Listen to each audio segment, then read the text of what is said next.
6 months after the Sound 4's rejection, Konoha Uzumaki apartment Naruto woke to the sensation of wrongness permeating the air. Not physical wrongness. The apartment was secure, no intruders, no immediate threats. But something fundamental had shifted in the balance of possibilities, the flow of futures, the very fabric of fate itself. He activated the Almighty immediately, black eyes opening to that infinite depth, seeing branching timelines spreading before him like a vast tree. What he saw made his blood freeze. In 96% of visible futures, Sasuke left Konoha within the next 72 hours. No, he thought, panic clawing at his chest, we rejected the Sound 4. We chose growth over shortcuts. We bound ourselves together. Why would he then? He saw the variables, external manipulations he'd failed to account for. Itachi Uchiha had come to Konoha not for the Nine Tails as in the original timeline, but seeking information about his brother's unusual development. The encounter would trigger Sasuke's desperation, remind him of how far he still had to go, make him question whether honest growth was fast enough. And in the aftermath of that encounter, when Sasuke was at his most vulnerable, the Sound 4 would return. Not with the same offer they'd learned from their failure, but with new intelligence. Information about a source of power that could match his brother immediately. The location of Orochimaru's newest base. An invitation framed not as corruption, but as necessary preparation for an inevitable confrontation. Kakashi, he projected urgently through their bond, emergency, my apartment, now what's wrong? The response was immediate, tinged with concern. Sasuke's going to leave, tonight or tomorrow, I can see it happening across multiple timelines, we need to prevent it. How is that possible? He rejected the curse mark. He's committed to our path, external manipulation, forces we didn't account for, just get here. Bring the others, we have maybe 6 hours to change the trajectory. Within minutes, all 7 Sternritter had assembled in his small living room. The soul bonds made explanations efficient. He shared the vision directly, let them see the branching futures, feel his certainty and desperation. Itachi's coming, Sasuke said quietly, processing the information. My brother, here. Why? Intelligence gathering. He's heard about your unusual growth, your new abilities, probably trying to determine if you're a threat to his plans. Naruto's voice was grim. The encounter will go badly. He'll demonstrate the gap between you, remind you how powerless you still are, and in that emotional state, you'll be vulnerable to manipulation. I won't leave, Sasuke said firmly. I've made my choice. I'm committed to our path to honest growth. Nothing will change that. You believe that now. But I'm seeing your decision tree, Sasuke, in the futures where you encounter Itachi unprepared, where he shows you exactly how outclassed you still are. You break, the frustration, the desperation, the need for immediate power, it overwhelms your rational mind. Then we prepare him, Sakura said immediately. Whatever Itachi might show him, whatever techniques or power demonstrations, we counter them. Remove the emotional impact. Not possible. Itachi's abilities are beyond our current level. If he wants to demonstrate superiority, he'll succeed. What we can do is change how Sasuke processes that demonstration. Naruto stood, beginning to pace. The Almighty was still active, showing him probability cascades, potential interventions, the delicate web of cause and effect that determined outcomes. There's another way, he said slowly, but it requires sacrifice. Strategic sacrifice that I've been avoiding because it means losing one of our own, at least temporarily. Explain, Kakashi ordered, visionary analyzing tactical implications. We let him go, the words hung in the air like a death sentence. The other Sternritter stared at him in shock, betrayal, incomprehension. What? Tenten's voice was sharp with disbelief. You want us to just let Sasuke walk away? After everything we've built together? Not permanently, not really. But yes, we allow him to leave Konoha, seek power from Orochimaru, play out the scenario that seems inevitable. Naruto's eyes were distant, seeing futures others couldn't. But we do it on our terms, controlled circumstances, with advantages he doesn't realize he possesses. The Shrift bond, Haku realized, it can't be severed by distance. Even if he leaves, he remains connected to us. Exactly. And more than that, the supremacy has been evolving, adapting to everything he's encountered. If he faces Orochimaru's techniques, his power level, his specific approach to corruption, the Shrift will learn, will develop immunities, will grow stronger through opposition. You're talking about sending him into enemy territory as a spy, Zabuza said, understanding dawning. Let him pretend to be corrupted while actually gathering intelligence and growing stronger. More than that, I'm talking about turning Orochimaru's greatest weapon against him. Sasuke goes to him willingly, learns everything he can, masters whatever techniques are offered, then returns when the time is right. But unlike canon, he never truly falls to corruption because the soul bond anchors him to us. That's insane, Sakura whispered. The risk, if something goes wrong, if the bond is severed somehow, we lose him permanently, and he's in danger every moment he's there. I know, but look at the alternatives. Naruto shared the futures through their connection, timelines where they tried to prevent his leaving by force, where they locked him down or convinced him through argument. In every scenario where we prevent him from seeking power, he grows desperate, eventually breaks free, and when he finally does leave, it's under circumstances we can't control or monitor. But if we let him go voluntarily under controlled conditions, we maintain connection.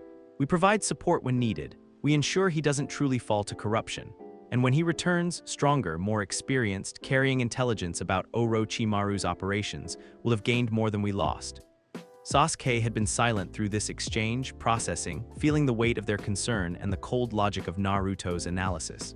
Finally, he spoke. You're asking me to trust you with my soul, literally, to walk into corruption and trust that our bond will keep me human. Yes, and you believe this is necessary. That all futures where I stay lead to worse outcomes. Not all, but most. The Almighty shows me paths where you remain in Konoha and grow strong through honest effort, but they take years, decades. And they require peace, stability, the absence of external pressures. The world isn't going to give us that time, Sasuke. Akatsuki is mobilizing. Other villages are preparing for war. We need you at full power sooner rather than later. How long? The question was quiet, pained. 2.5 years, maybe 3. Until you've learned everything Orochimaru can teach, until the supremacy has adapted to his techniques, until you're ready to kill him and claim his resources for our cause. And you'll wait for me. All of you will grow stronger in your absence, will prepare for your return, and will ensure that when you come back, we're ready to accept everything you've learned and integrate it into our larger plans. Naruto met his eyes directly. You won't be alone, Sasuke. Even at Orochimaru's base, surrounded by enemies, you'll carry our connection, feel our presence, know that you have a home to return to. Sasuke looked around the room, at his team, his family, the people who'd given him purpose beyond revenge. Saw their concern, their reluctance, their trust in Naruto's vision despite the cost. If I do this, he said slowly, if I walk willingly into that snake's lair and pretend to be his willing student, I need guarantees. From all of you, name them, Naruto said immediately. First, if the corruption becomes too strong, if I start to lose myself despite the soul bond, you'll kill me. No hesitation. No attempts to save someone who's already lost. Sasuke, Sakura started. No, promise me, I won't become Orochimaru's puppet, won't be used against people I care about. If I fall, you end me. Quickly, cleanly, before I can do real damage. Promised, Naruto said without hesitation, though the word felt like swallowing glass. Second, you use the time I'm gone productively, no sitting around waiting for my return. You grow stronger, you build our cause, you prepare for the wars that are coming. When I come back, I want to find a movement worth joining, not a group paralyzed by my absence. Already planning for it, Kakashi confirmed. Your absence will give us opportunities to expand, recruit others, develop techniques we've been avoiding because they required secrecy. Third, when I do return, we go after Itachi immediately. No more delays, no more waiting until we're ready.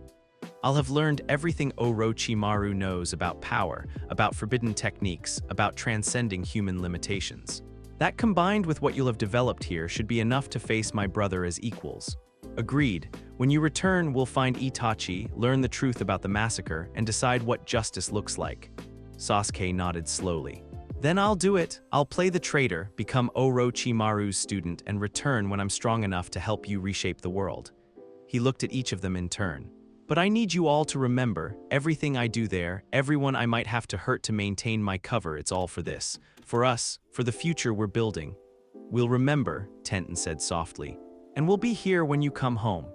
The next day, Konoha Street's Itachi Uchiha walked through the village like a ghost, his presence barely registered by civilians, but immediately detected by every ninja sensor in the area. He wasn't hiding, quite the opposite. He wanted to be seen, wanted word to reach his brother, wanted the confrontation that would serve his larger purposes. Naruto felt him coming from 3 blocks away, the Almighty showing branching futures spreading from their inevitable encounter. He sat at the dango shop, apparently enjoying afternoon sweets, actually positioning himself exactly where Itachi would expect to find information about Sasuke. Naruto Uzumaki. Itachi's voice was soft, controlled, carrying the weight of absolute confidence. The Ninetales Jinchuriki, the boy who defeated an army. You've been influencing my brother. Have I? Naruto looked up, meeting those red eyes without flinching. Or has he been choosing his own path, making his own decisions about what kind of person he wants to become?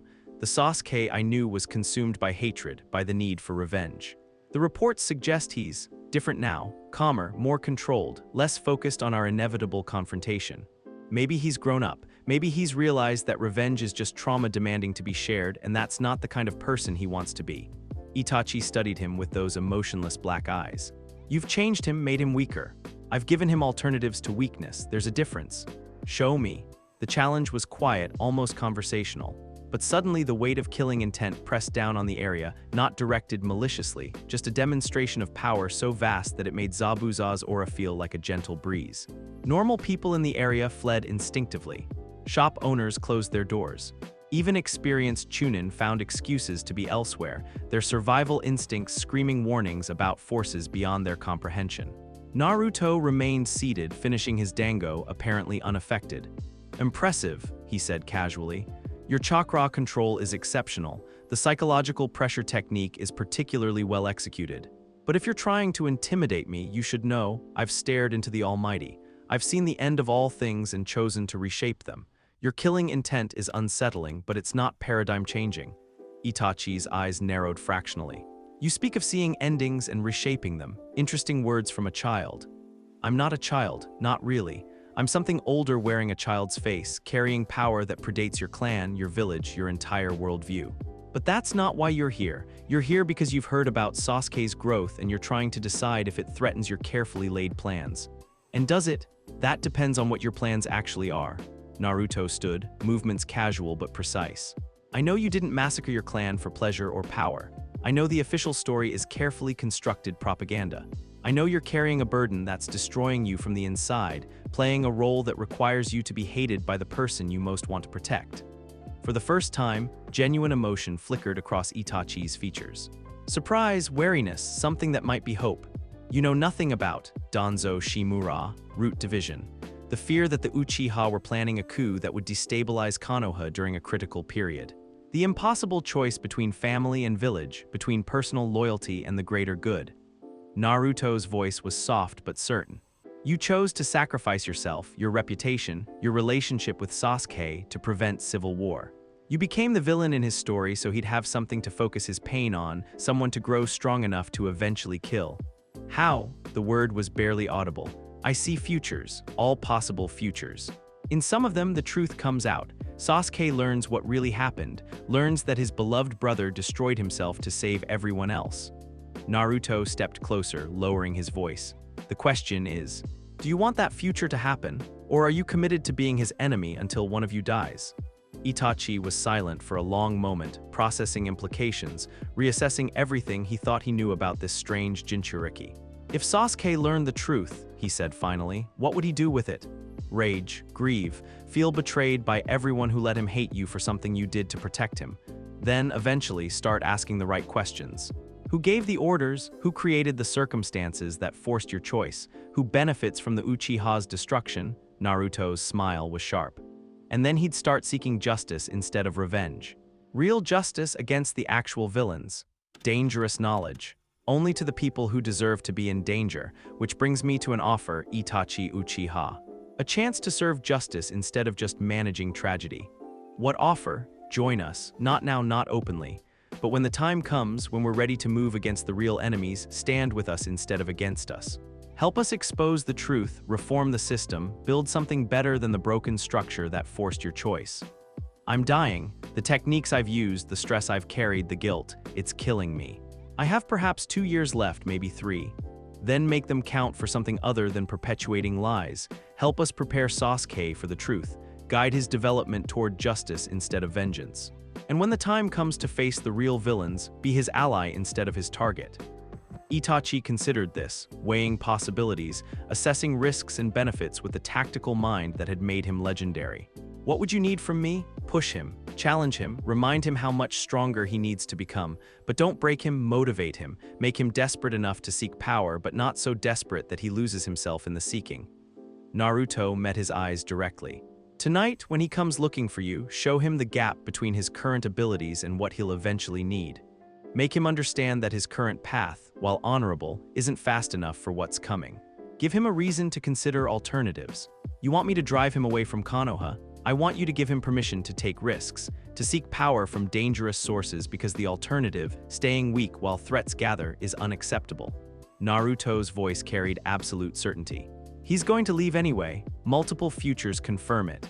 The question is whether he leaves with hope or despair, with support or isolation, with a plan or just desperate impulse. Understanding dawned in Itachi's eyes.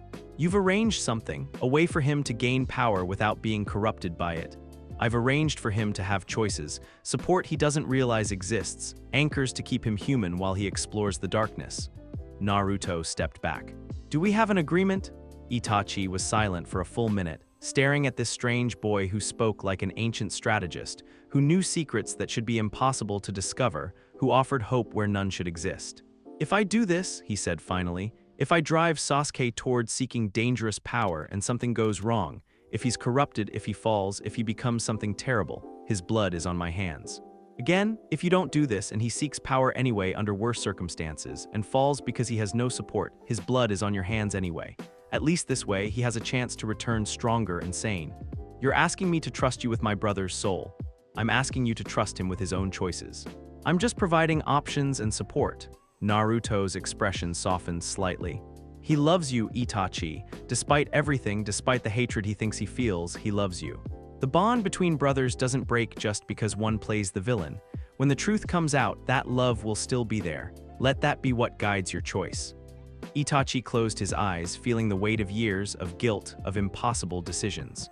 When he opened them again, something had changed, not visible to casual observation, but fundamental nonetheless. Very well, I'll play my part in your plan. But if Sasuke falls, if he becomes a monster because of choices we pushed him toward, I'll kill you myself before I die. Are we clear, Crystal? Naruto bowed slightly, a gesture of respect between equals. Thank you for trusting us with this, for giving him a chance to become something greater than just your killer. Itachi turned to leave, then paused. One more thing, when he does return, when he's gained the power you think he needs, will it be enough? To face the real enemies, to change the system, to build something better? Naruto activated the Almighty briefly, seeing futures where a stronger Sasuke worked with the expanded Sternritter to reshape the world. Yes, he said with absolute certainty. It will be enough, we'll make sure of it. That night Training Ground 7 Sasuke arrived at midnight, as Naruto had known he would. The encounter with Itachi had gone exactly as predicted. A demonstration of overwhelming power, a reminder of how far he still had to go. A psychological pressure that made every day spent in slow, honest growth feel like time wasted while threats gathered. The other Sternritter were waiting, all of them, gathered to see off their brother as he walked willingly into corruption for the sake of their larger cause. He showed me Tsukuyomi, Sasuke said quietly. Made me experience our parents' death over and over for what felt like days, reminded me how helpless I was, how helpless I still am. His hands were shaking slightly. Even with the supremacy, even with everything we've built together, he made it clear that I'm nowhere near strong enough to face him. But you will be, Naruto said firmly. The path I'm asking you to walk will take you beyond anything Itachi has imagined, beyond anything Orochimaru has dreamed. You'll return with power that makes tonight's demonstration look like a children's game. And if I don't, if I lose myself in the process, then we'll find you, bring you home, remind you who you really are. Sakura stepped forward, pressing something into his hand, a small medical sensor disguised as a simple bracelet. This will monitor your physical condition, but more importantly, it will maintain a connection to our bond even at distance. If you're in real danger, if the corruption is too strong, we'll feel it. And we'll come for you, Tenten added. All of us, whatever Orochimaru's defenses, whatever power he's accumulated, will find a way to reach you. The Sound Four will be expecting you by dawn, Zabuza said matter-of-factly. I've scouted their position. They're camped at the valley entrance, waiting for your decision. Play the part convincingly, desperate, angry, willing to do anything for power. They'll believe it because it's partially true. When you reach Orochimaru's base, learn everything, Kakashi instructed. Not just the techniques he teaches, but the structure of his organization, his resources, his plans, his weaknesses. You're not just seeking power, you're gathering intelligence for future operations. And remember, Haku said softly, no matter what you have to do to maintain your cover, no matter what role you have to play, we know who you really are.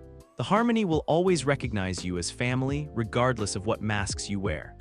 Sasuke nodded, processing their guidance, their support, their absolute faith in his ability to walk through corruption and emerge stronger rather than broken. I should go, he said, before I lose my nerve, before I start thinking too much about everything that could go wrong.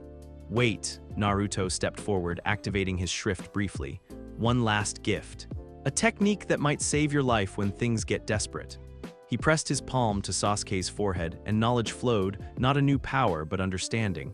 How to fake corruption while maintaining clarity. How to appear changed while remaining yourself.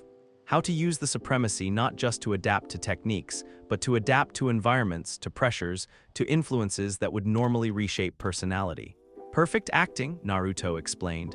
The ability to become whatever role is required while never losing your core self. Orochimaru will think he's corrupting you, but you'll be performing corruption rather than experiencing it. Thank you. Sasuke hugged each of them in turn, his team, his family, his anchors in the storm he was about to enter. I'll see you in 2.5 years, and when I return, you'll be ready to help us change everything, Naruto finished. Go, brother, become what you need to become. But never forget who you really are. Sasuke walked away into the darkness, heading toward a future of necessary corruption, chosen sacrifice, strategic loss that would become strategic victory. The remaining Sternritter stood together, watching him go, feeling the soul bond stretch but not break as distance grew between them. This is the hardest thing I've ever done, Sakura whispered. Letting him walk willingly into danger. This is the smartest thing we've ever done, Naruto corrected, though his voice carried pain. Sometimes love means trusting someone to make their own choices, even when those choices terrify you. Will it work? Tenten asked. Will he really return stronger and uncorrupted? Naruto activated the Almighty one final time, seeing futures where Sasuke returned, older, more powerful, carrying knowledge of forbidden techniques but still fundamentally himself. Yes, he said with absolute certainty. He'll return exactly when we need him, exactly as strong as necessary, exactly himself despite everything he'll have experienced. I've seen it. It's beautiful.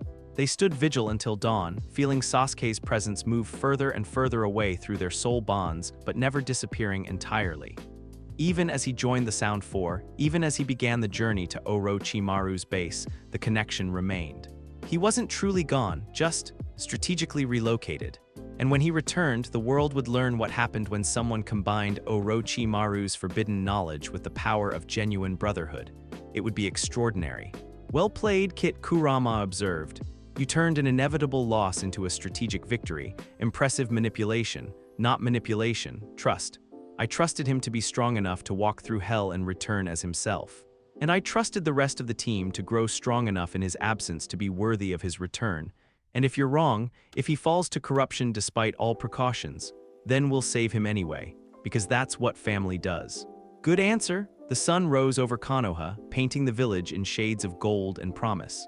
6 Sternritter stood together, already planning how to use Sasuke's absence productively, already preparing for his eventual return. The retrieval arc had begun, but this time they'd written it themselves. 6 months after Sasuke's departure, Konoha, Chenbu headquarters, the interrogation room was cold, sterile, designed to break spirits and extract truth. Naruto sat across from Ibiki Morino, the legendary torturer, and found the entire situation darkly amusing. Let me understand correctly, Ibiki said, voice carrying the weight of someone who'd broken stronger people than the teenager before him. You're claiming that Sasuke Uchiha's departure was coordinated, planned, that he's operating as a deep cover agent rather than a traitor. Yes, and you expect me to believe this without evidence, without authorization, based solely on your word. I expect you to use your considerable intelligence to recognize patterns.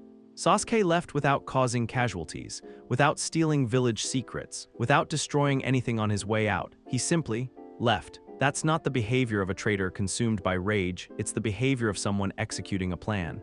Ibiki's scarred face revealed nothing.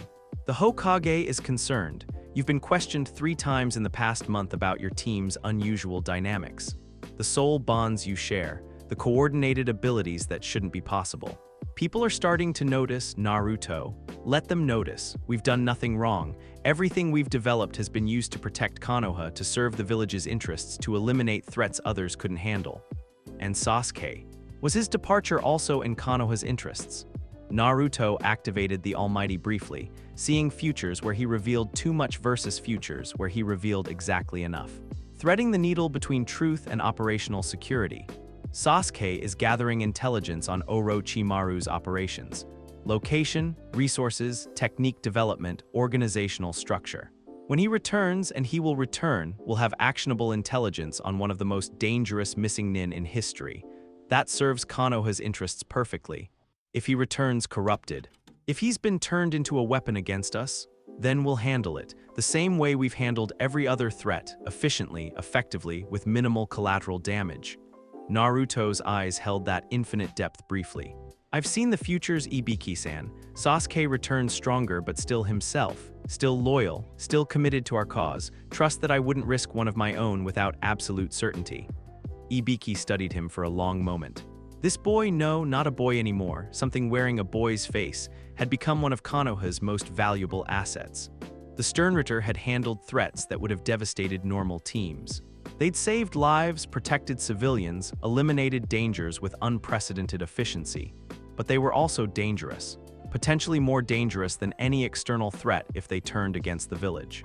The Hokage wants assurances, Ibiki said finally, proof that you remain loyal to Konoha despite your unusual development. Then she'll have them. What does she need? Akatsuki has been sighted near the border. 2 members collecting information about Jinchuriki. The Hokage wants them eliminated or at least driven off. She wants to see the Sternritter's full capabilities in action against S-rank opponents. Naruto's mind raced through implications. Akatsuki was ahead of schedule, shouldn't be making moves this early. But the Almighty showed him why. His own existence had disrupted timelines, accelerated certain developments, made the organization more aggressive in its collection efforts. Which members? Itachi Uchiha and Kisame Hoshigaki. The Sharingan user and the tailless-tailed beast. Perfect. Almost too perfect. Naruto saw the test clearly. If he could face Itachi without compromising, without revealing his agreement with the missing nin, while also driving off a legitimate threat, it would prove loyalty and capability simultaneously. We'll handle it. Give us their last known location and 48 hours. They'll be gone. Eliminated. Driven off. Itachi is useful alive, and Kisame is too powerful to kill without significant risk. Better to make Konoha seem too difficult to target and convince them to focus elsewhere. Ibiki nodded slowly. 48 hours. Report directly to the Hokage when it's done. That night's secret training ground, the remaining 6 Sternritter gathered in their usual spot, sharing information through their soul bonds, coordinating their response to the Akatsuki threat. Itachi is our ally, Naruto projected. Sort of. He won't actively help us, but he won't try to kill us either. The real threat is Kisame. His chakra reserves are enormous, his swordsmanship is legendary, and Samehada makes him nearly impossible to exhaust. Strategy? Kakashi asked, visionary already analyzing combat scenarios. Demonstration of force. We engage them, showcase capabilities that make pursuing me seem like too much trouble, and convince them to report back that the Nine Tails is too well protected for immediate collection. Buy us time to prepare for their inevitable return. There's something else, Tenten said aloud, manifesting weapons that floated around her in impossible patterns, the Tempest making her armory extension of her will. This is our first real test against multiple S-rank opponents. We've grown stronger these past 6 months, but we haven't truly tested ourselves. Agreed, Zabuza said, Zenith making his presence feel like sharpened steel. We've been avoiding major conflicts while Sasuke's gone, didn't want to reveal full capabilities without him, but this is unavoidable. Then we use it productively. Not just to drive them off, but to understand our current limits, to see where we need to grow. Naruto's eyes gleamed with determination. Haku, your harmony will be crucial. Keep us coordinated, prevent Kisame from exploiting individual weaknesses. Kakashi-sensei, visionary gives you tactical oversight. Sakura, you're on medical standby and chakra disruption if opportunity presents. Zabuza, you face Kisame directly, your blade work against his, zenith versus raw power. Tenten, provide ranged support and area denial. I'll handle Itachi. Can you face him? Sakura's mental voice carried concern. You have an agreement with him, but can you fight him convincingly enough to sell it to Kisame? I won't have to fight him seriously. The Almighty lets me see his attacks before he commits to them. I can avoid everything, make him look threatening while actually dancing around him. Kisame will see what appears to be a stalemate between his partner and me when really it's a coordinated performance. One problem, Kakashi said, if we drive them off too easily, they'll suspect something. It needs to look difficult, costly. We should take damage, show strain, make it believable. So we hold back most of our capabilities, Haku reasoned. Show enough to be threatening, but not so much that we seem inhuman. Let them think we're talented genin who have grown stronger, not whatever we're actually becoming. Exactly. This is reconnaissance on both sides. They learn we're dangerous, but not impossibly so. We learn their capabilities, their tactics, their tells for future encounters. Everyone gains information and nobody dies. That's a lot of faith in controlled combat against S-rank opponents, Zabuza muttered. Things have a way of going wrong when killing intent is genuine. Then we'll adapt. The supremacy isn't the only shrift that evolves through challenge. All of us have been growing stronger through conflict. This is our chance to accelerate that growth safely. They spent the next day preparing, reviewing Akatsuki intelligence, planning formations, identifying backup strategies for when plans inevitably failed. By the time they left to intercept the enemy, they moved with the precision of a single organism wearing 6 bodies. Border region encounter, they found Itachi and Kisame exactly where intelligence suggested, standing in a clearing, waiting almost casually as if they'd expected pursuit. Kisame grinned, showing shark-like teeth, Samehada unwrapped and hungry on his shoulder. Well, the Nine-Tails Jinchuriki and his little entourage. This should be entertaining. Kisame, Itachi said quietly, exercise caution. These aren't standard opponents. Yeah, they look like kids to me, talented kids, sure, but the Sternritter struck. Haku's harmony synchronized them perfectly, 6 people moving as one coordinated assault. Ice mirrors materialized instantly, improved, enhanced, faster than the original version Zabuza had witnessed years ago. Tenten's weapons came from impossible angles, each one guided by the Tempest to strike at precise weak points. Kakashi's visionary had mapped optimal attack vectors before they'd even entered the clearing. Kisame barely blocked the initial barrage, Samehada absorbing chakra frantically. Okay, so not standard opponents. Noted, Zabuza engaged him directly, Kubikirabacho meeting Samehada in a clash that sent shockwaves through the clearing. The Zenith made every strike perfect, blade work executed at theoretical maximum efficiency, no wasted motion, no openings. You're good, Kisame admitted, actually having to try. Really good. What village are you from? Was Kiri. Am Konoha now, and you're from our bingo book, Kisame Hoshigaki, the monster of the hidden mist. Impressive. Resume. Let's see if you live up to it. Meanwhile, Naruto faced Itachi. The Almighty was active at full intensity, showing him every possible technique the Uchiha might employ. Genjutsu, fire jutsu, kunai strikes, even the Amaterasu if things got desperate. Don't make me use Tsukuyomi, Itachi projected, not through shrift bonds, but through carefully timed eye movements that Naruto's Almighty allowed him to decode. I'd rather not damage you when we're technically allies. Then don't. I'll make this look convincing without forcing you to commit. They fought, and to outside observation it appeared intense. Itachi's sharing and spinning, Naruto's movements impossibly precise, techniques clashing and creating dramatic effects. In reality, they were dancing, coordinated performance designed to look like life-or-death combat while actually being carefully choreographed non-engagement. Kisame, occupied with Zabuza and receiving support fire from Tenten, didn't notice the performance aspects. He saw his partner fighting seriously, saw the Jinchuriki holding his own, and revised his assessment of the threat level significantly upward. These kids are dangerous, he called out to Itachi.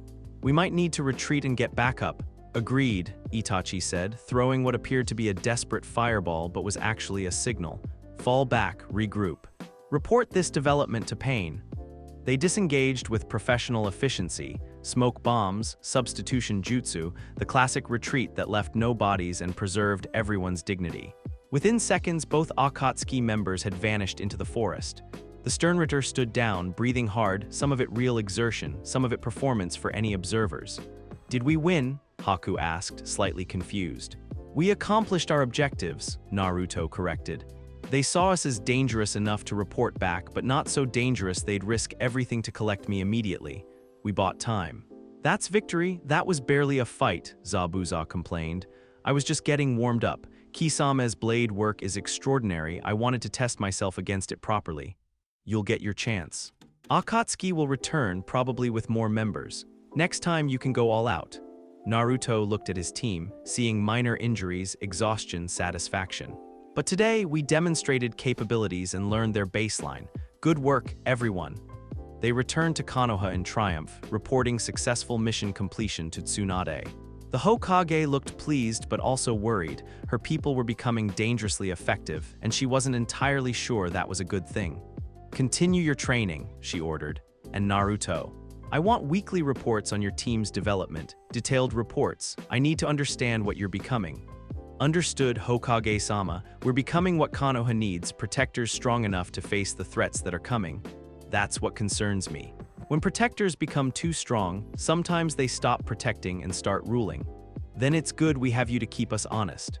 1 year after Sasuke's departure expanded operations, the Sternritter had grown beyond just Team 7. Over the months, carefully selected individuals had been evaluated, tested, and offered shrifts. Rock Lee received L the Limitless. His already superhuman taijutsu became truly unstoppable. The 8 gates technique refined to the point where opening them carried minimal risk, physical capabilities pushed beyond human maximum, speed and power that made him a force of nature. Shikamaru Nara received I, the Intelligence. His already genius-level tactical mind expanded to encompass perfect information processing, probability calculation that approached Naruto's almighty in its mundane applications, strategic thinking that could plan months ahead. Ino Yamanaka received M the Mind. Her clan's mental techniques evolved into something far more powerful, not just entering minds but understanding them completely, manipulating thought patterns, creating perfect synchronization between allies through mental networks. Shino Aburame received D the Domain. His insect techniques became absolute within defined territories, complete surveillance, perfect information gathering, the ability to know everything that occurred within his sphere of influence. Hinata Hyuga received G the Gentle. Her gentle fist evolved beyond simple chakra point strikes to complete biological control, not destruction like Sakura's compulsion, but influence, guidance, making bodies move in ways they shouldn't, impossible flexibility and grace. 10 Sternritter now, each bound to Naruto's soul, each carrying a letter of power that made them extraordinary. The soul bonds created a network of shared awareness, perfect coordination, power that multiplied when they worked together. Konoha's younger generation had become something unprecedented, and the older generation was terrified. This is getting out of control, Tsunade said to her advisors. 10 teenagers with power that rivals Jonin, all bound together through some technique we don't understand, all loyal primarily to each other rather than to village hierarchy. They've done nothing wrong, Shikaku Nara pointed out, playing devil's advocate despite his own concerns about his son's involvement. Every mission they've taken has been successful. Every threat they've faced has been eliminated or driven off. Their loyalty has been proven repeatedly. Loyal to Naruto, Tsunade corrected. They're building a cult of personality around him. The Sternritter aren't just a team, they're becoming a separate power structure within Konoha. That's dangerous. Or necessary, Jiraiya said from the corner where he'd been listening quietly. The threats facing us are growing, Akatsuki is mobilizing, other villages are preparing for war, we need power that can match theirs, the Sternritter provide that. At what cost? If they decide village leadership is inadequate, if they choose to operate independently, what stops them? They're powerful enough to ignore our orders, connected enough to coordinate perfect resistance. We'd have a civil war. Then we ensure they never want to ignore orders. We treat them well, give them autonomy, recognize their contributions, make them feel valued rather than controlled. Jiraiya's expression was serious.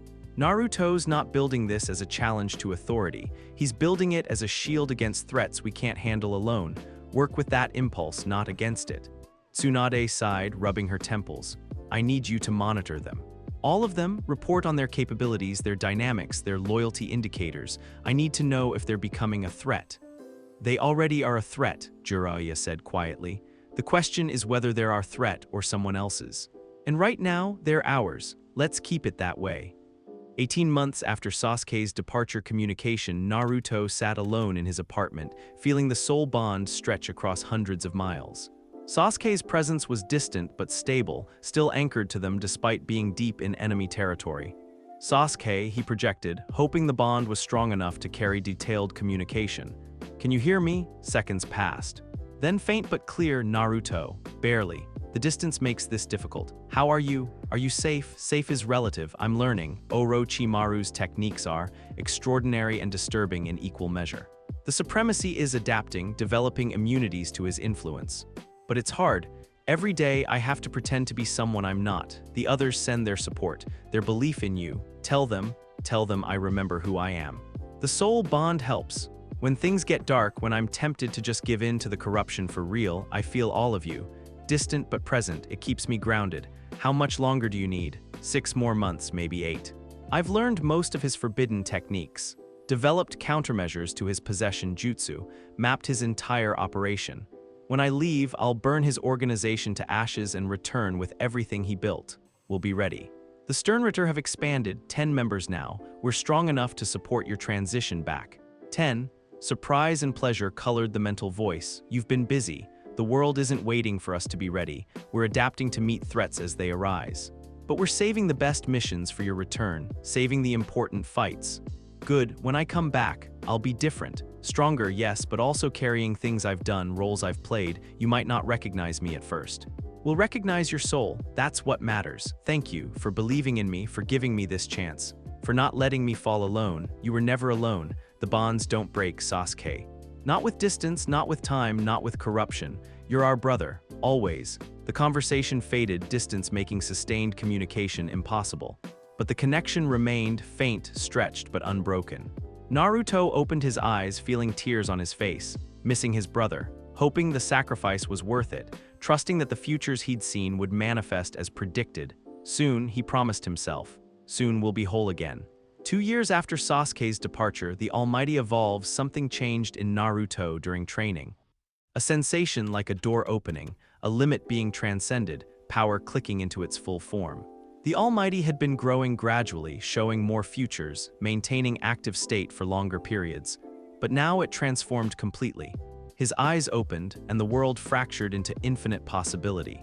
He could see not just immediate futures, but cascading probabilities stretching years ahead. Could track multiple timeline branches simultaneously. Could not just observe futures, but select them, commit to specific probability paths, force reality to flow in chosen directions. The power was terrifying, overwhelming, like trying to drink an ocean through his eyes. Kit, Kurama's alarmed voice cut through the chaos. Shut it down, you're not ready for full manifestation, but Naruto couldn't shut it down. The Almighty had activated at maximum capacity, and he was drowning in infinite possibility, seeing every choice he could make, every consequence, every ripple effect spreading through timelines. He saw wars starting and ending. Saw the Sternritter's futures, hundreds of them, from glorious victory to tragic death. Saw Sasuke's return in multiple variations. Saw himself becoming a hero, a tyrant, a martyr, a god. Saw everything at once and couldn't process any of it. Then Tenten's hand touched his face. Physical contact, present moment, anchor to reality. Come back, she whispered. Come back to now, the future can wait. Her voice cut through the chaos. The Tempest's control over kinetic energy somehow extended to the flow of his power. She couldn't stop the Almighty, but she could slow it, give him room to breathe, space to regain control. Gradually, the infinite visions compressed. Became manageable. He learned to filter, to focus on relevant timelines instead of all timelines, to use the power without being used by it. When his eyes finally returned to normal, he was shaking, exhausted, but fundamentally changed. What just happened? Sakura asked, medical senses going haywire at the chakra signature she just witnessed. Evolution, Naruto said quietly. The Almighty reached full maturity.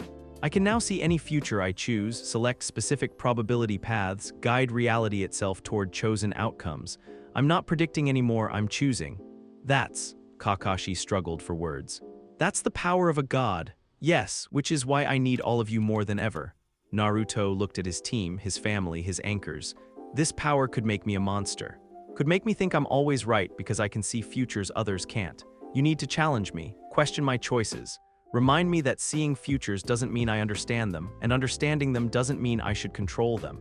We can do that, Hinata said softly, her gentle sight seeing the strain the power put on his system.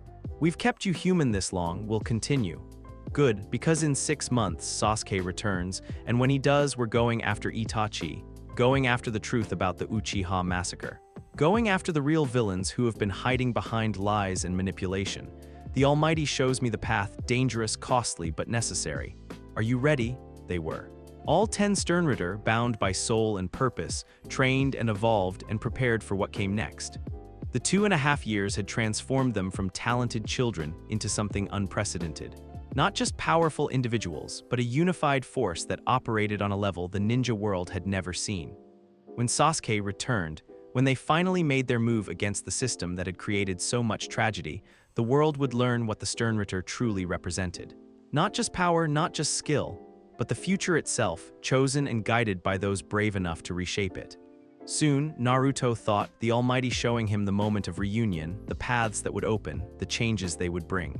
Soon everything changes, and across hundreds of miles deep in enemy territory, Sasuke felt the surge of power through their bond and smiled. "I'm ready," he projected back. "When it's time, I'll be ready." The pieces were in position. The board was set, the game was about to reach its critical phase, and the Sternritter, all of them, were prepared to play for keeps. Adagakure Orochimaru's hidden base 2 years and 8 months after departure, the underground laboratory, was a monument to forbidden knowledge. Walls lined with experimental subjects in various states of preservation. Scrolls containing techniques that had been banned for good reason. Equipment designed to push the boundaries of what human bodies could endure. Sasuke Uchiha stood in the center of it all, watching Orochimaru work, and felt nothing but cold calculation. The Sannin's arms had been partially restored through experimental techniques, not fully functional, but enough to perform basic jutsu again. He was demonstrating a new variation on the living corpse reincarnation, explaining how the soul transfer could be refined, perfected. "You see, Sasuke-kun," Orochimaru hissed, "immortality isn't about preserving one body. It's about transcending the need for any specific vessel, becoming something that exists beyond flesh." "Fascinating," Sasuke replied, and his voice carried genuine interest that masked complete disinterest. The Supremacy had adapted to Orochimaru's manipulation techniques months ago, developed immunity to his influence, made it possible to perform the role of interested student while remaining completely autonomous. Through the soul bond, faint at this distance but still present, he felt his team. Naruto's steady presence, Sakura's concern, the others' support. They anchored him, reminded him this was all performance, all strategy. Almost time, Naruto's voice came through their connection, clearer than it had been in months. 6 hours, we're in position. When you're ready, burn it all down and come home. Understood. Give me the signal and I'll execute. Sasuke had spent 2.5 years learning everything Orochimaru knew. Every forbidden technique, every experimental result, every structural weakness in his organization. He'd mapped the base completely, identified every guard rotation, cataloged every resource worth claiming or destroying. He'd also grown stronger than anyone realized. The Supremacy had adapted to everything: Orochimaru's chakra signature, his manipulation attempts, his techniques both forbidden and standard. Sasuke's Sharingan had evolved to the edge of Mangekyo, held back only by conscious choice and Naruto's advice to wait for the right emotional trigger. When he left, he wouldn't just escape. He'd eliminate one of the greatest threats to the elemental nations and claim everything useful in the process. "Sasuke-kun," Orochimaru said, turning those yellow eyes on him. "You've been an exemplary student, more resistant to my influence than expected, but your skill development has been extraordinary. I think it's time we discussed your future more, permanently." Here it came. The moment Sasuke had been anticipating. Orochimaru's attempt at possession, at taking his body as the perfect vessel. "What did you have in mind, Orochimaru-sama?" "A ritual, one that would bind us together completely. Your body, my knowledge, the perfect synthesis." The Sannin smiled, revealing too many teeth. "Would you be willing?" "Of course," Sasuke lied smoothly. "When?" "Tonight, I've prepared everything. We'll begin at midnight. Perfect timing." The possession attempt would be the moment of greatest vulnerability for both of them. And that's when Sasuke would strike. "Naruto, it's happening tonight. Midnight, be ready. We'll be in position. The Sternritter are assembling now. When you give the signal, we come in loud. Don't hold back, show us everything you've learned. You're going to be impressed or horrified, possibly both. I'm looking forward to both." Midnight, the ritual chamber, Orochimaru's most secure room, deep underground, reinforced with seals and guarded by his most loyal followers. The perfect location for a soul transfer ritual. Also the perfect location for a massacre. Sasuke lay on the ritual altar, apparently compliant, actually coiled and ready. Kabuto stood nearby with medical instruments. Orochimaru began the hand seals for the living corpse Reincarnation, chakra building, his twisted soul preparing to invade Sasuke's body. The moment of transfer began. Orochimaru's consciousness reached out, diving into Sasuke's mind, seeking to overwhelm his personality and claim his vessel. It was like diving into a meat grinder. The supremacy had adapted to this specific technique. Not just resisting, countering. Sasuke's will, reinforced by 2.5 years of preparation and the soul bonds to his true family, met Orochimaru's invasion with overwhelming force. What? Orochimaru's physical body spasmed. This isn't possible, you shouldn't be able to resist. I'm not resisting, Sasuke said, his voice echoing in the mental space they now shared. I'm dominating. He reversed the technique. Used the connection Orochimaru had established to strike back, to attack the Sannin's soul directly. The supremacy tore through mental defenses, the soul bond to the Sternritter provided reinforcement, and Sasuke's carefully controlled rage finally had an acceptable target. Orochimaru screamed, physically and mentally, as his own technique was used against him, not to transfer souls but to damage them. Sasuke couldn't destroy him completely. The Sannin had too many backup measures, too many contingencies, but he could hurt him badly enough to make the next decade painful. Kabuto lunged with a chakra scalpel. The supremacy predicted the attack. Sasuke's body moved with impossible speed, and suddenly Kabuto was on the ground with his own scalpel embedded in his shoulder. Nothing personal, Sasuke said coldly. But you enabled this monster for years. Consider this justice. He formed hand seals, rapid, perfect, techniques he'd learned from Orochimaru himself but refined through the supremacy's adaptation. Lightning flowed through his hands, not normal Chidori but something evolved, something that carried his will and purpose. Kirin's storm god's judgment. The technique erupted through the ceiling, calling lightning from the sky, channeling natural electricity through the base in a cascade of divine destruction.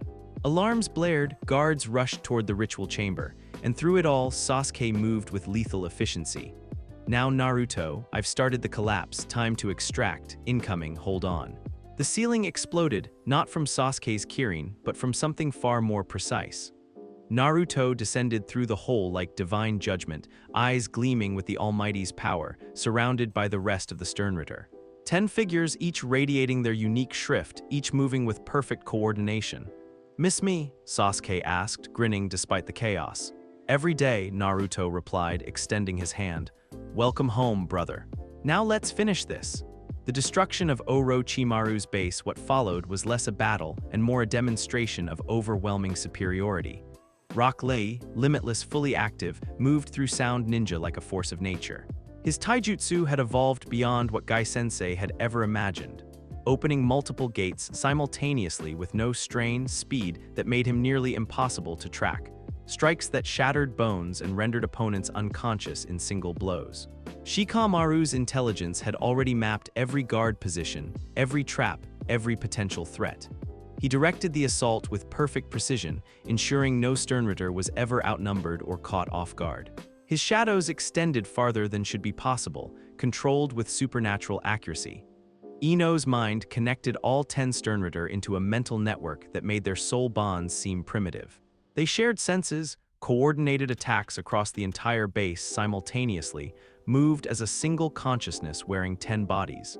Sound Ninja found themselves fighting an enemy that knew their plans before they executed them. Shino's domain turned the base into his territory.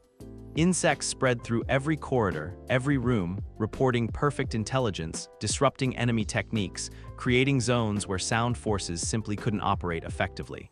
Hinata's gentle technique disabled without killing, precise strikes to chakra points that left enemies alive but helpless. She moved through opponents with impossible grace, her enhanced Byakugan seeing not just chakra points but the flow of life itself, allowing her to manipulate rather than destroy. Sakura's compulsion rendered conventional injury meaningless. Sternritter who took damage were healed almost instantly, their cellular systems commanded to repair themselves, their pain receptors temporarily disabled. She was a mobile fortress of medical support that made the team nearly unkillable. Kakashi's visionary orchestrated everything from above, seeing tactical opportunities before they manifested, directing force multiplier techniques that turned 10 people into an army. His enhanced Sharingan combined with the Shrift let him perceive not just what was happening, but what needed to happen. Zabuza and Haku worked in perfect tandem, zenith and harmony, creating blade and dice combinations that were works of lethal art. Kubikirabacho sang through the air with impossible precision, while ice mirrors created dimensional warfare that trapped and eliminated threats with elegant efficiency. Tenten's Tempest turned the base itself into a weapon. Every loose object became a projectile under her control, walls cracked from precisely applied kinetic force, structural weaknesses were identified and exploited. She conducted an orchestra of destruction with casual mastery. And Naruto, the almighty active at full power, saw every possible future and chose the optimal path through chaos. He moved through the base like fate itself, always exactly where he needed to be, countering threats before they manifested, guiding his team toward perfect victory.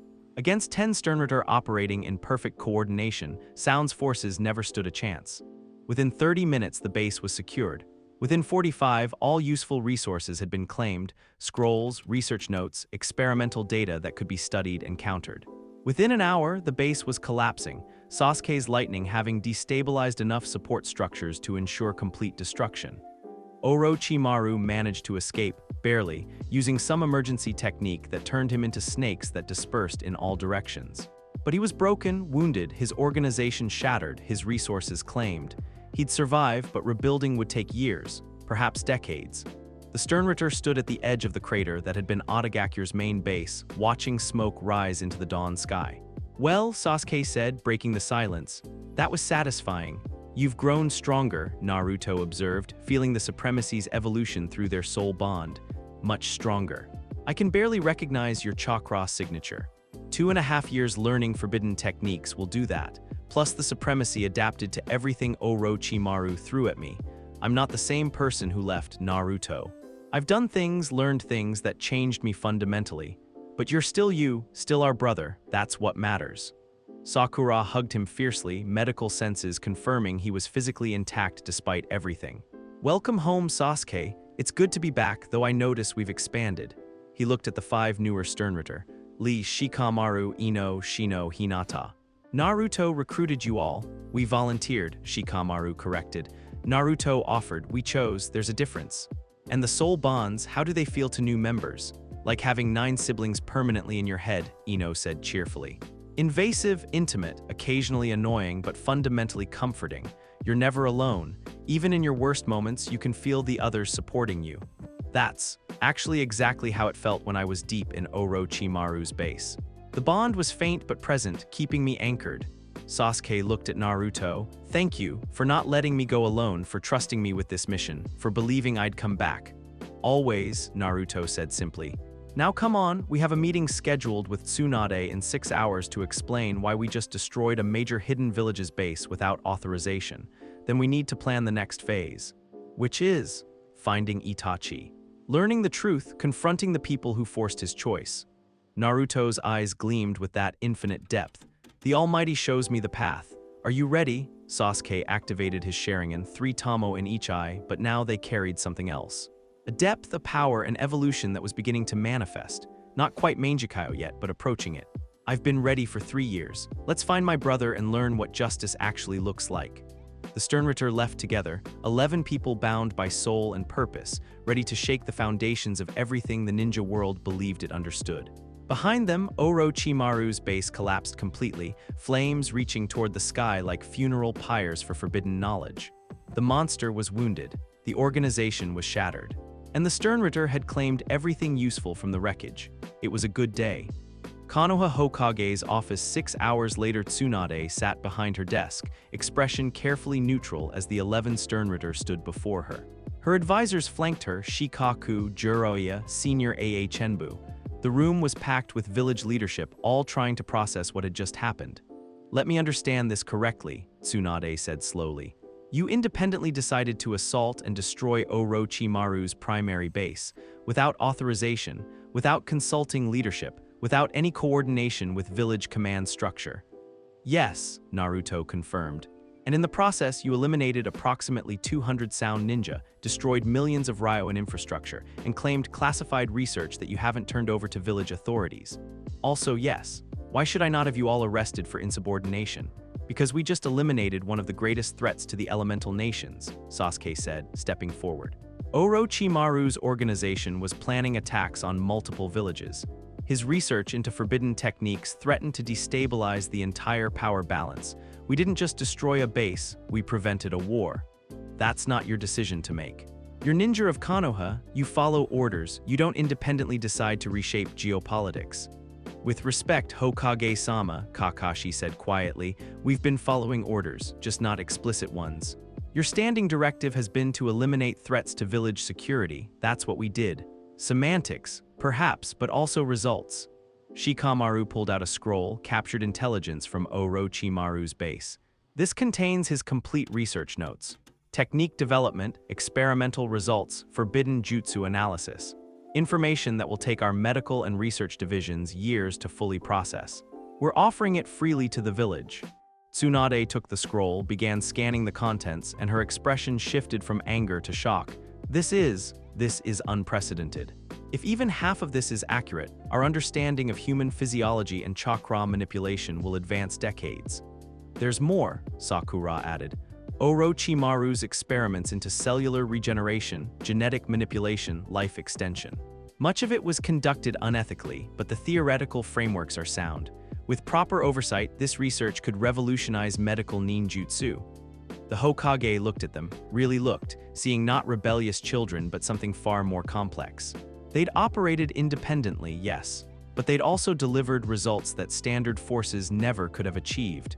You're pushing boundaries, she said finally, operating in gray areas that make me uncomfortable, but you're also effective. Devastatingly so, she leaned back in her chair. So here's how this works. You continue operating under village authority.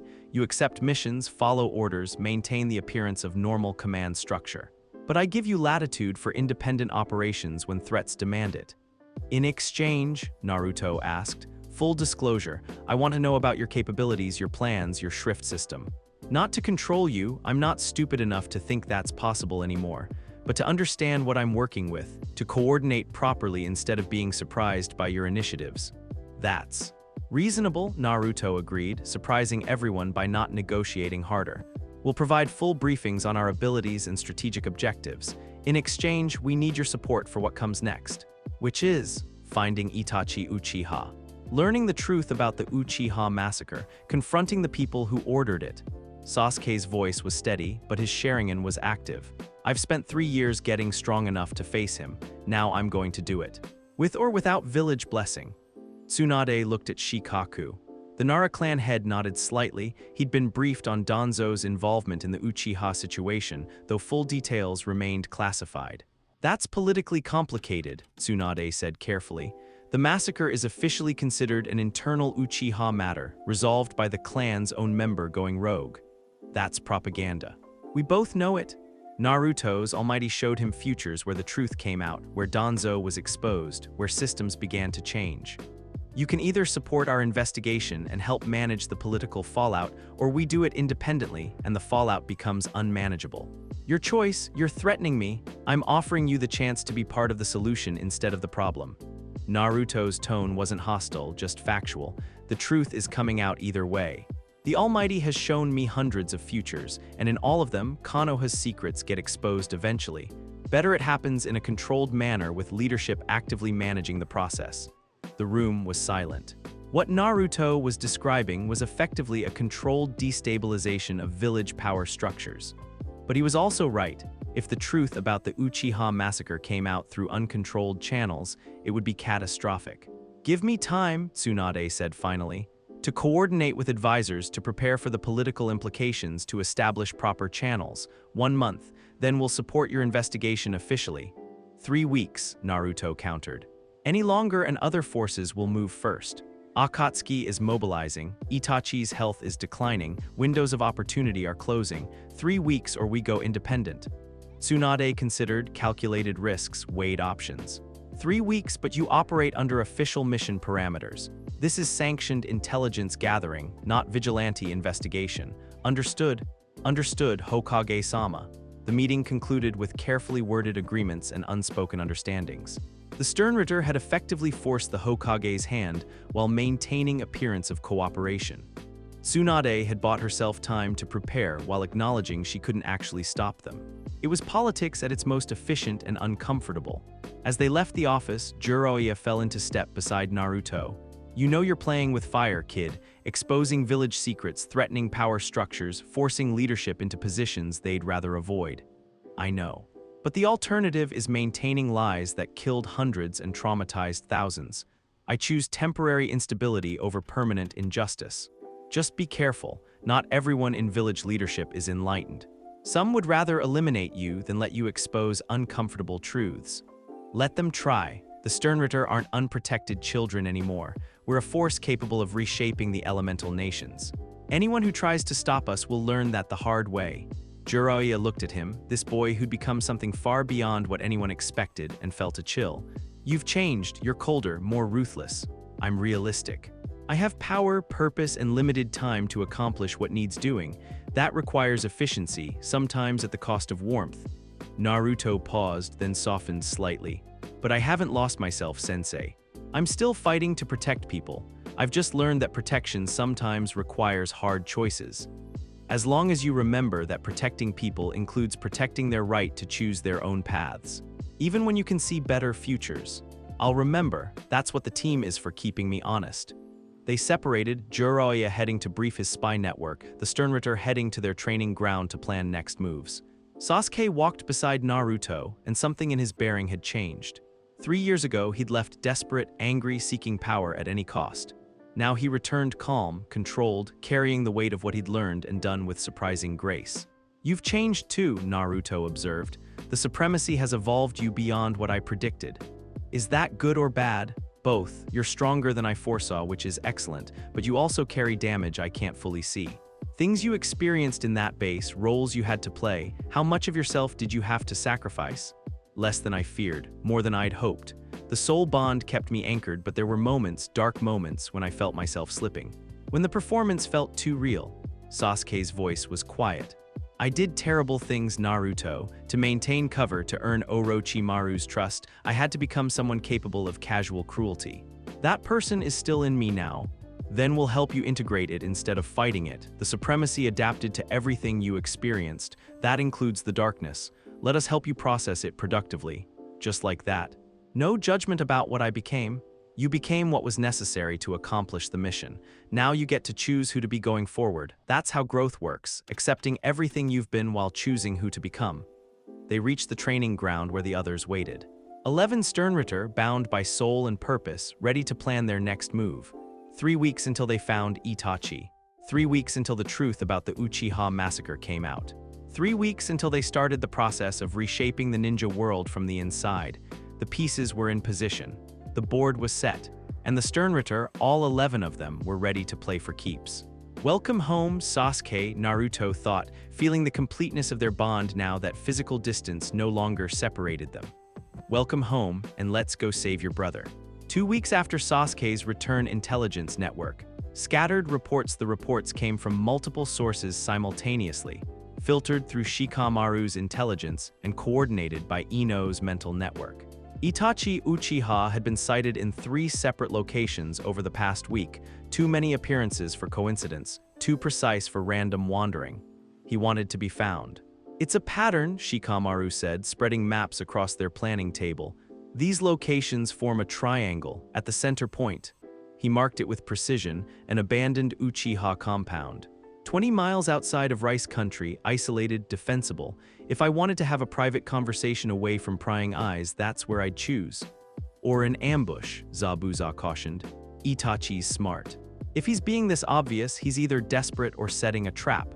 "Both," Naruto said, almighty showing him futures branching from that location. "He knows we're looking for him, knows Sasuke has returned. And he's offering a meeting on neutral ground to finally tell the truth. But Akatsuki knows he's doing this, they're monitoring him, suspicious of his loyalty. So there will be complications." "What kind of complications?" Sasuke asked, voice tight with controlled anticipation. 3 years of preparation, 3 years of growth, all leading to this moment. Deidara and Sasori, the artist and the puppet master, they'll be there either to monitor Itachi or to test us. "Possibly both." Naruto's eyes flickered with infinite depth. The Almighty shows multiple futures. In some, we talk peacefully and they observe. In others, combat is inevitable. The difference depends on how we approach. Then we approach ready for both, Kakashi said, visionary already calculating optimal formations. Full deployment, all 11 Sternritter. If this goes wrong, we need overwhelming force available immediately. Agreed, Tsunade's voice came from the doorway. She entered their planning room, a liberty she'd earned through their agreement, followed by Jiraiya and Shizune. This mission is officially sanctioned. You're authorized to make contact with Itachi Uchiha, learn what you can about the Uchiha massacre, and return with actionable intelligence. Rules of engagement. Avoid combat with Akatsuki if possible, but defend yourselves without hesitation if attacked. And if the truth about the massacre implicates village leadership, Naruto asked directly, then we deal with it together. As promised, Tsunade's expression was grim. I've already begun quiet preparations, investigations into Root's activities during that period, interviews with surviving AA Chenbu who were active at the time. When the truth comes out, I want the village ready to accept it rather than deny it. That's surprisingly proactive, Sakura observed. I'm Hokage, my job is protecting this village even from uncomfortable truths. Especially from uncomfortable truths. Tsunade handed them a scroll. This contains everything we've declassified about the massacre. Not the full story, some parts are still sealed, but enough context that you'll understand the political situation at the time. Sasuke took the scroll with trembling hands. This was it, official documentation of his family's destruction, handed over by the village that had hidden the truth for years. One more thing, Jiraiya added. Deidara and Sasori are both S-rank threats. Deidara's explosive techniques have leveled mountains. Sasori's puppet mastery has conquered entire nations single-handedly. If you face them, don't underestimate based on their appearances. We won't, Naruto promised. The Almighty has shown me what they're capable of, we're prepared. Then go, find Itachi, learn the truth, return alive. Tsunade's voice carried genuine concern beneath the commanding tone. And Sasuke, whatever you learn about your brother, remember, the world is rarely divided into heroes and villains. Most people are just making impossible choices in impossible situations. I'll remember, Hokage-sama. Abandoned Uchiha compound. The next night the compound was a ghost. Structures half collapsed from neglect, grass growing through cracked pavement, a monument to a clan that no longer existed. The Uchiha fan symbol still adorned walls, faded but present, a reminder of glory that had turned to tragedy. The Sternritter approached in perfect formation, Shino's domain already spread across the area, mapping every presence, every potential threat. His insects reported back, 3 individuals inside the main building. Itachi's chakra signature was familiar, the other 2 were unknown but massive, S-rank without question. Akatsuki is here, Shino confirmed through their mental network. 2 members, as Naruto predicted. They're positioned to observe but not engage unless provoked. Then we don't provoke, Naruto decided. This is about truth, not combat. We get our answers first, deal with complications second. They entered the main building, and Itachi stood waiting in what had once been a formal reception hall. He looked older than his years, illness evident in his posture, his eyes carrying the weight of everything he'd done and everything he'd lost. Sasuke, he said quietly, you've grown strong. Stronger than I anticipated. Strong enough to demand answers, Sasuke replied, sharing an active but controlled. No more games, no more tests, tell me the truth, all of it. The truth is complicated, then uncomplicate it. I've spent 3 years preparing for this conversation. I deserve to hear it. Itachi looked at the assembled Sternritter, 11 people bound together, radiating coordinated power that made even his legendary composure waver and made his decision. Very well, the truth. He gestured to the walls where seals began to glow. But you should see it, not just hear it. These seals contain memory recordings, evidence I've been collecting for years. Watch and understand why I destroyed our clan. The seals activated, projecting images into the air, genjutsu-enhanced recordings that made viewers feel like they were present for events long past. They saw the Uchiha's growing resentment after the Ninetales attack. Saw Danzo and the village elders discussing the Uchiha problem with cold pragmatism. Saw the clan's secret meetings, planning a coup that would tear Konoha apart. Saw the impossible choice presented to Itachi. Kill his clan to prevent civil war, or let them proceed and watch the village destroy itself. They saw a 13-year-old boy forced to become a monster to prevent greater atrocity. They gave me one condition, Itachi said, voice hollow. Sasuke must survive, must have someone to hate, someone to focus his pain on, someone to eventually kill and achieve catharsis. I became the villain in his story so he wouldn't have to become one in reality. Sasuke was silent, face pale, sharing and spinning as he processed revelations that shattered everything he'd believed for years. And Danzo, Naruto asked, already knowing the answer but needing confirmation.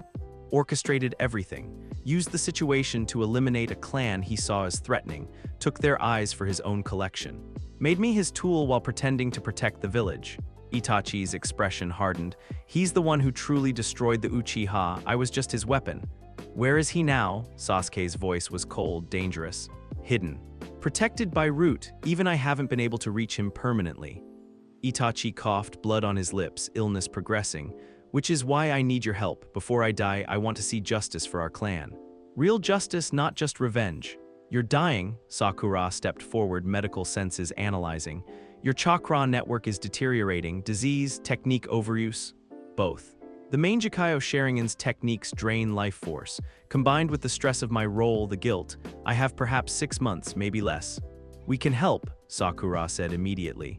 The compulsion might be able to repair cellular damage, restore chakra pathways. No, Itachi's refusal was gentle but firm. I don't deserve healing. I deserve to face whatever comes after death and answer for my choices. But before that, I want to ensure the truth survives me, that Sasuke knows he was loved, that the Uchiha are remembered as they were, not as Danzo's propaganda painted them. Then you'll have it, Naruto promised.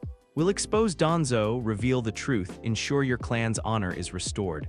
But you're not dying yet. 6 months is enough time to see justice done properly. A slow clap echoed through the chamber.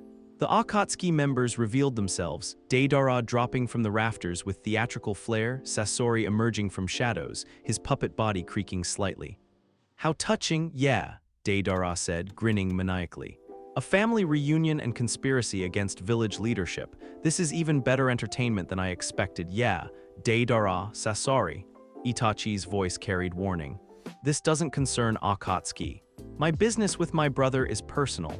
Everything concerns Akatsuki when our members act suspiciously, yeah, Deidara countered.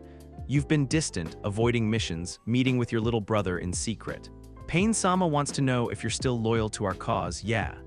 Or if you need to be eliminated and replaced, Sasori added, voice hollow through his puppet body. Along with these children who seem to know too much about village secrets. The tension shifted instantly. What had been an emotional revelation became a standoff between two sets of S-rank ninja. Combat is now inevitable, Naruto assessed through the Almighty. Deidara will attack regardless of what we say. He's too excited by the prospect of testing his art against us. Sasori is calculating, but he'll support his partner. We need to neutralize them quickly before they can call for backup. Formation 7, Kakashi commanded through their mental link. Itachi is non-combatant for now. Protect him while engaging the others. Rules of engagement. Capture preferred, elimination if necessary. These are international threats. Konoha will support our actions. The Sternritter shifted smoothly into combat formation. 11 people moving as one mind, each positioned to maximize their shrift's effectiveness. Last chance, Naruto said aloud. Walk away. Report to your leader that Itachi remains loyal, that his meeting with Sasuke was necessary closure. Everyone leaves intact. Where's the art in that, yeah? Deidara pulled clay from his pouches, molding it with hands that contained mouths, disturbing technique that made even hardened ninja uncomfortable. I want to see if the legendary Sternritter live up to their reputation. He threw clay birds that expanded mid-flight, each one packed with explosive potential measured in city block-sized devastation. The battle began. Combat. The Sternritter versus Akatsuki. Lee moved first, Limitless activated to its full potential. He intercepted the clay birds mid-flight with speed that made them seem stationary, dismantling them with precise strikes before they could detonate. 7 gates opened simultaneously, a feat that should kill any human, but the shrift made him immune to the normal consequences. He became a green blur of pure kinetic violence. Deidara's eyes widened. That speed, yeah. Impossible? Nothing's impossible when you refuse to accept limits, Lee replied cheerfully, appearing beside the Akatsuki member and delivering a kick that sent him crashing through 3 walls. Sasori reacted instantly, deploying his third Kazekage puppet, his masterpiece. containing the magnetic sand techniques of one of the most powerful shinobi in history. Iron sand erupted from the puppet, forming spikes and waves designed to impale and overwhelm. Shikamaru's intelligence had already calculated counter-strategies. His shadows extended at impossible angles, using the iron sand's metal content as conduits, connecting directly to Sasori's puppet strings. "Checkmate in 17 moves," he said calmly. "I can see every technique you're planning to use. Would you like me to list them?" Ino's mind slipped into the mental spaces between Deidara's explosive creativity and Sasori's methodical precision, analyzing their thought patterns, finding weaknesses in their coordination. They've only worked together for 6 months. Their teamwork is professional but not instinctive. We exploit that gap. The Sternritter's coordination was perfect, a decade of training and soul bonds against 6 months of professional partnership. The difference was immediately apparent.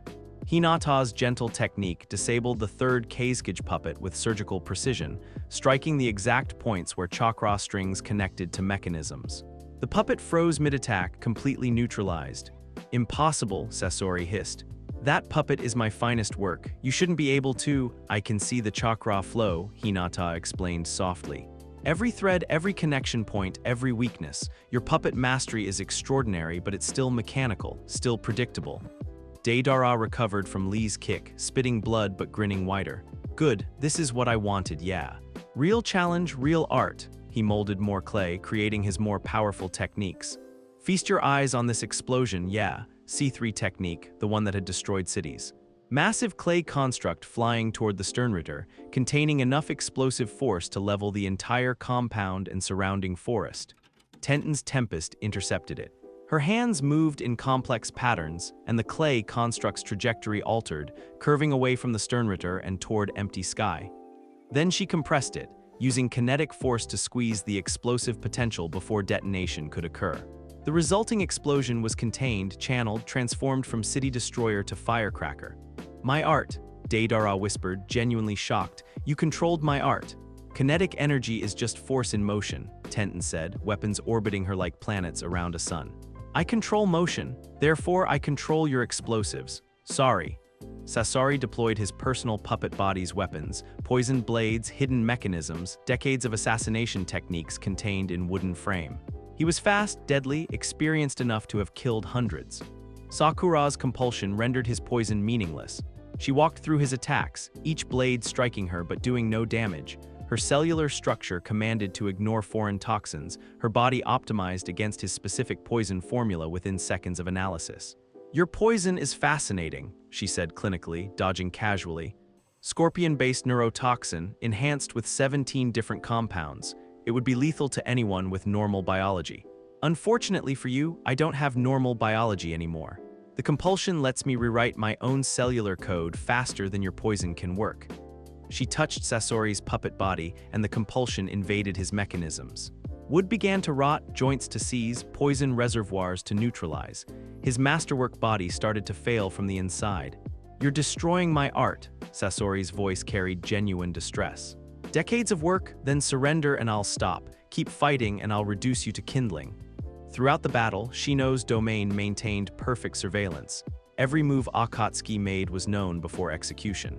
Every hidden weapon was detected before deployment. Every potential escape route was monitored and blocked. Zabuza and Haku operated in perfect tandem, zenith and harmony, creating a defensive perimeter around Itachi and Sasuke. The Uchiha brothers were technically non-combatants in this fight, but protecting them was critical. Any attack that got through the other Sternritter met ice mirrors and perfect blade work.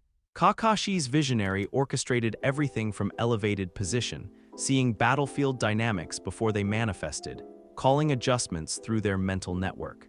His enhanced Sharingan combined with the Shrift let him perceive tactical opportunities that shouldn't exist. And Naruto stood at the center, almighty fully active, seeing every possible future this battle could take. He made micro-adjustments, a word here, a gesture there that shifted probability toward their optimal outcome.